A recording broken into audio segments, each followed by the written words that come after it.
Sa gitna ng dilim, sikap ay nangangapa.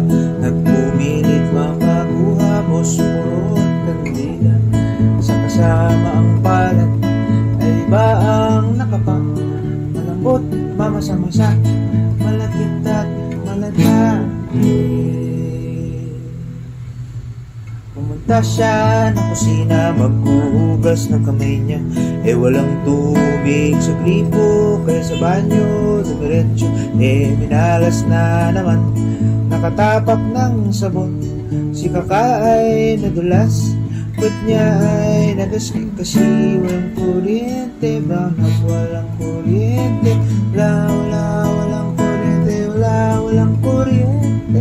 Kasi walang kuryente, brown at walang kuryente. Wala.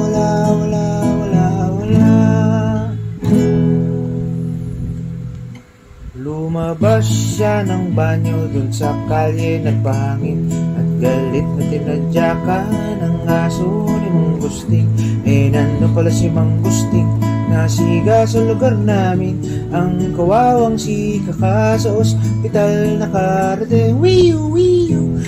Kasi walang kuryente, brown at walang kuryente.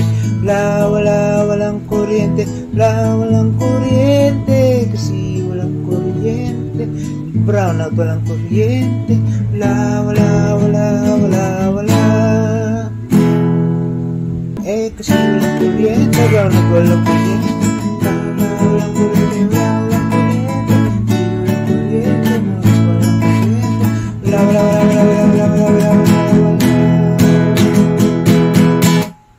Wala.